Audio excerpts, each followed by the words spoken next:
free, sucker. That's what you think you're gonna be doing? Huh? You wanna do that? Take that, Bin Laden.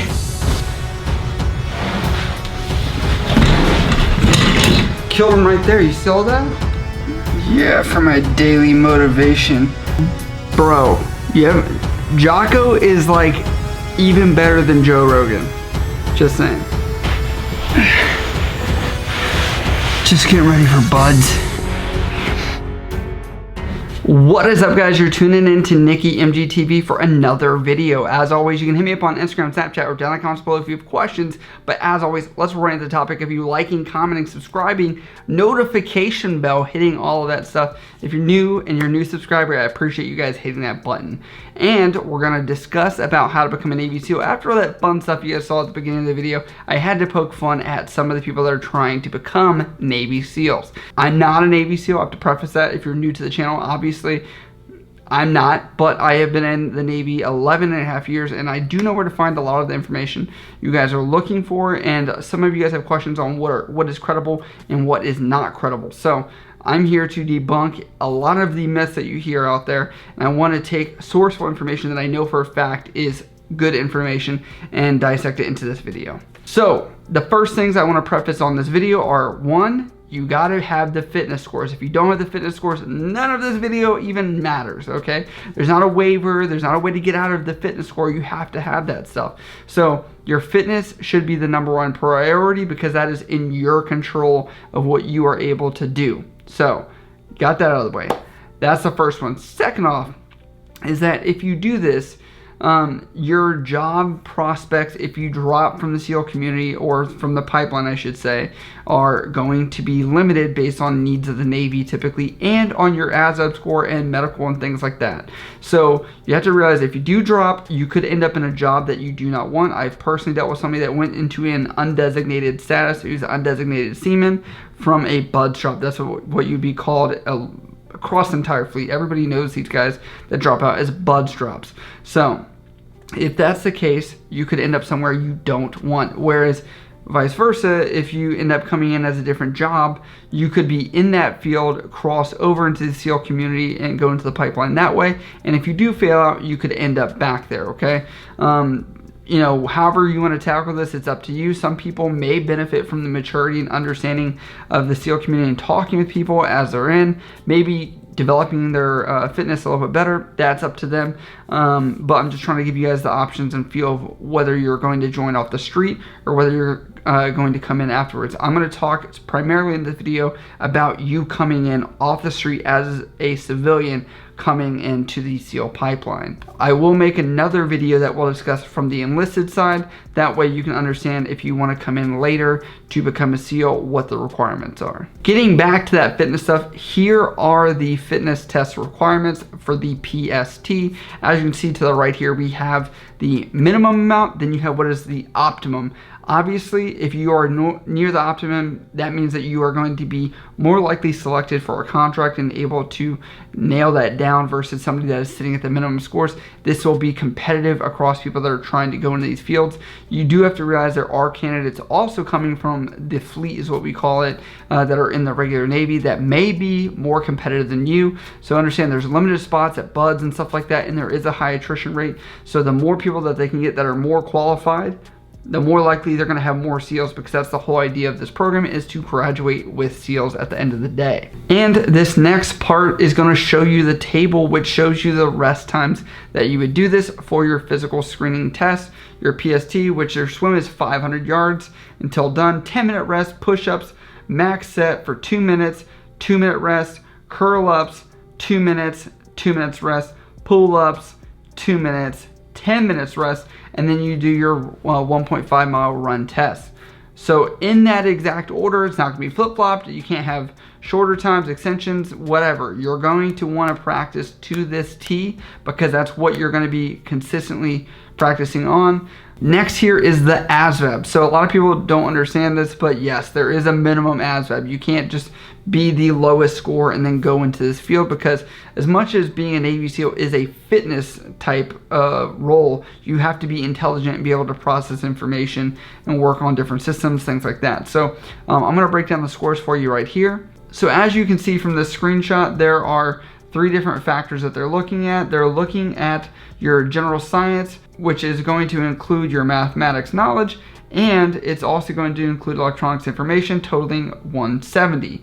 Your second here is going to be your verbal expression, plus your mathematics knowledge, plus coding speed here, which should total 220. And lastly, it should be your verbal expression plus your arithmetic reasoning, a minimum score of 110, and an MC, a minimum score of 50. So with all this said, a lot of people ask, how can you get my scores above? How can I move up? Obviously, studying the format of the questions that are going to be asked on the ASVAB will really help you increase your score. But if you understand how they're written, first off. Second off, studying for things like math are pretty simple to do. I tell people usually math is the easiest thing that you can increase and where most people are deficient. Now, if you do not meet these requirements, do not fear. You are able to retake the ASVAB up to 30 days after you took the original one. You should be studying during this time. And they do say that your point system can be wavered by 3 points except for mechanical comprehension. So if that's something that you're deficient at, you can obviously ask your recruiter for the line scores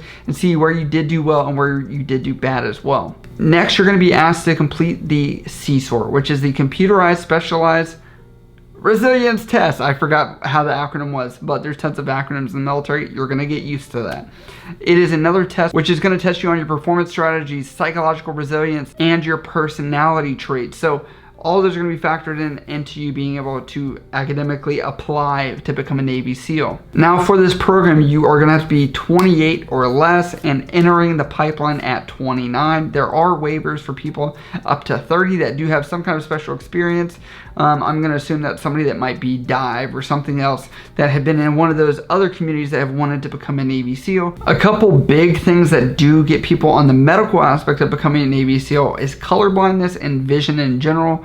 I'm going to read this verbatim because it was very confusing for me to remember every aspect of this because it's so specific.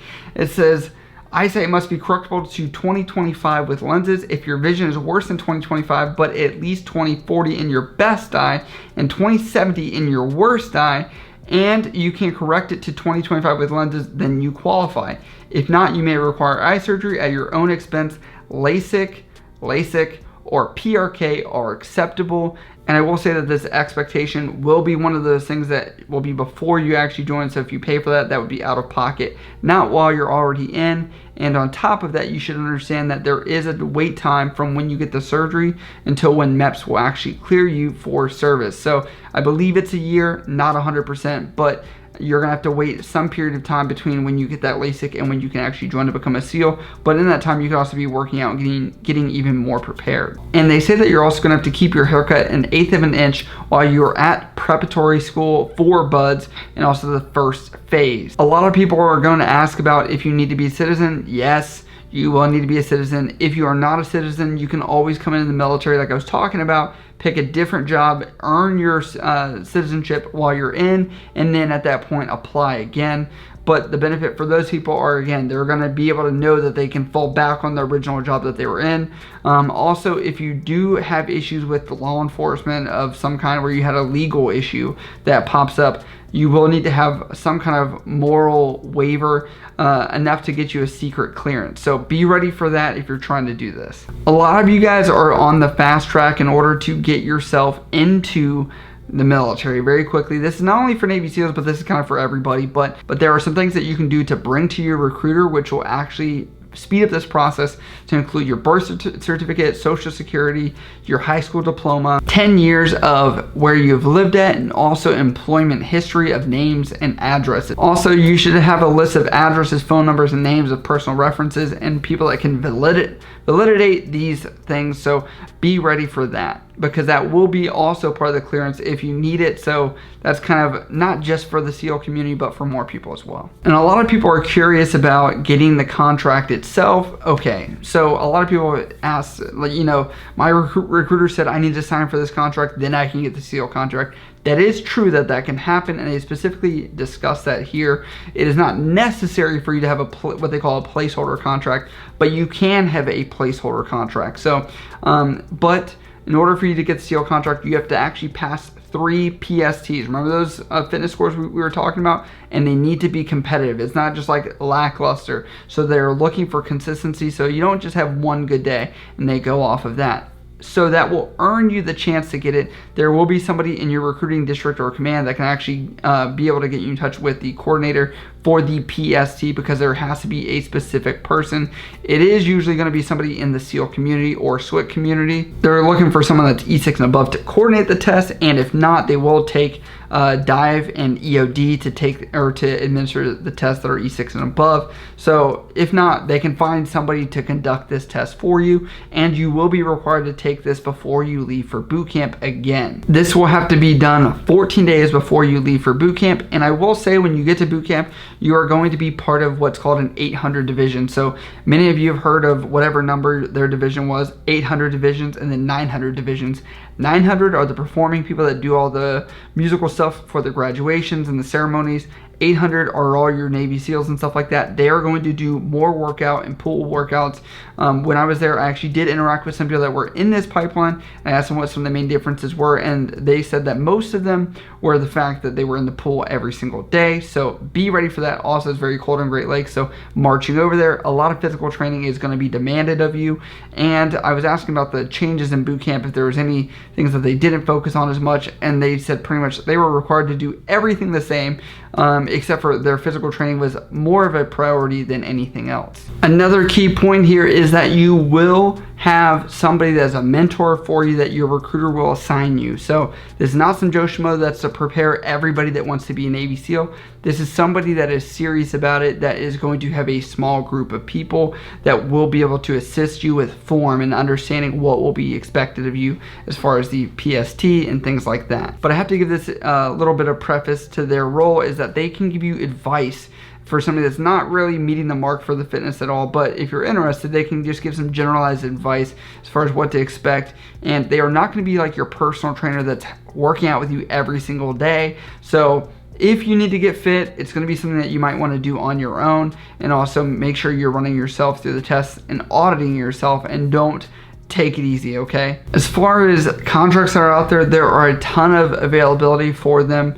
The SEAL community is always wanting applicants. Since I've been in the military and since I've done anything or heard anything about the Navy SEALs, they've always, literally always been trying to recruit people. So I wouldn't worry about you getting into the SEAL community, other than a lot of it is going to be focused on you and what you are able to do. If you are interested in becoming a Navy SEAL, obviously contact a recruiter or something like that if you're interested, and they can point you in the right direction. I'm not a person that can do that. I'm just a dude on the internet that has military experience that can kind of talk about this intelligently and has dealt with people in the community. I've actually had some time where I spent at Buds dealing with the medical aspect of it. It is very intense, and I will say that these guys do get injured. This is not even close to what boot camp is, what these guys go through, and the amount of wear and tear that goes on their body, especially through Hell Week and things like that. You are going to be exposed to the elements. You're going to be exposed to long, hard hours, tons of exhaustion. To be honest, even the rehabilitation of their physical training that I saw, as far as like the medical physical therapy, was intense. Nothing like what you see at a hospital. They are truly prepared to getting people into this pipeline, and I've just never seen anything like this well-oiled machine. If you have any questions about this, I'm going to link down below the website that you can check out if you're interested in becoming a SEAL. Again, this is a very big leap, and you have to be committed. You have to expect you are going to be in some of the most dangerous environments possibly. And this is a lot of responsibility, especially for somebody the age of 18. This is not Call of Duty, okay? I have to stress that. There is a lot of responsibility that comes with this, and that's just me being military, understanding even my level of responsibility that I have currently. I can't imagine that new level of working in a team that's this tight and this cohesive. But if you guys do have questions, again, down below, you can check that out. And as always, if you guys do have questions, you can always hit me up on Instagram, Snapchat, or down in the comments below. I love you guys. I'll see you next time.